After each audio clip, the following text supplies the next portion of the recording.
Formation de la première vague des enseignants sur les droits humains.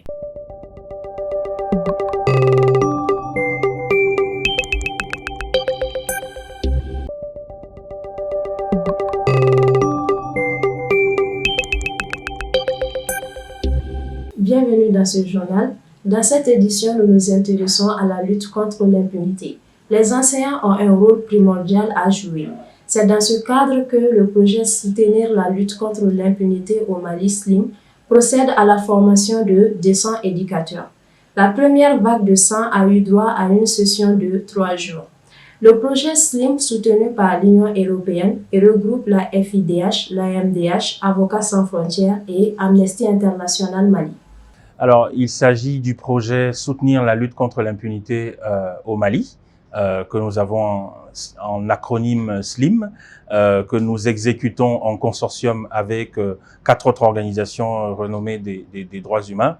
La partie qui a été confiée à Amnesty, c'est l'éducation aux droits humains. Alors, c'est une des missions classiques d'Amnesty International. Je rappelle qu'Amnesty International, c'est une organisation, un mouvement de personnes, plus précisément, qui lutte pour le respect et la promotion des droits humains. Alors, pour ce faire, elle mène des recherches et actions à cette fin-là. Et parmi les actions, il y a ce que nous appelons l'éducation aux droits humains, c'est-à-dire que au-delà de la documentation des violations des droits humains, nous souhaitons parvenir à un stade, une étape où chacun, ou en tout cas le plus grand nombre, est conscient de ses droits pour lui permettre d'en jouir, pour lui permettre de les réclamer et d'en jouir. Les sessions de formation sont organisées avec la collaboration des services techniques du ministère de l'Éducation nationale. Ce cadre de formation est une bonne chose parce que aujourd'hui, quand on essaie de voir au regard lors de l'insécurité, de toutes les difficultés auxquelles les populations sont confrontées, si alors les droits des uns et des autres alors ne sont pas respectés, ça peut vraiment être alors source de conflits, source de problèmes.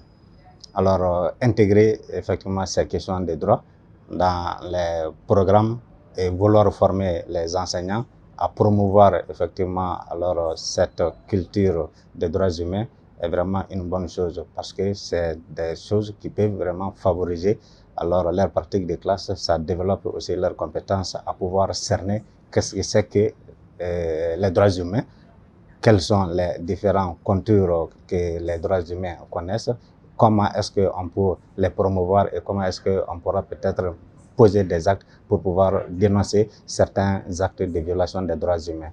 Donc ce cadre est vraiment une bonne chose dans le cadre de la formation des enseignants. Il nous facilite notre travail parce que déjà ça fait partie de nos missions. Parce que l'éducation nationale, c'est tout. C'est nous là pour la formation de l'homme. Or, chez nous, au niveau secondaire, il y a les adolescents. Parce qu'ils sont facilement, on peut les arronger facilement. Mais si on forme les enseignants, à leur tour, et ils vont faire la restitution. Et après, c'est sûr qu'ils vont sensibiliser les enfants. Peut-être ça va nous enlever une épine de nos pieds. Parce que nous sommes là pour former l'homme. Donc là, c'est vraiment, je suis très content de travailler 100 enseignants déjà formés. Peut-être ça fait 100 écoles. Alors peut-être dans chaque école, il peut y avoir au moins 5 ou 6 enseignants qui sont là, s'ils font la restitution. Donc déjà, ça serait une grande population qui est touchée. Peut-être ça fait une très grande partie pour notre mission. Merci. Le ministère de la Justice apporte son appui à chaque fois qu'il est sollicité par Amnesty International Mali. Au niveau de notre département, si l'Amnesty nous sollicite, nous sommes toujours prêts à répondre et à faire ce que nous pouvons pour la réussite du projet. Et je les encourage donc les combats qu'ils mènent, c'est un combat noble. Et plus précisément, cette formation, c'est pas seulement pour les enseignants, mais c'est pour tout le Mali et pour tous les étudiants et les élèves.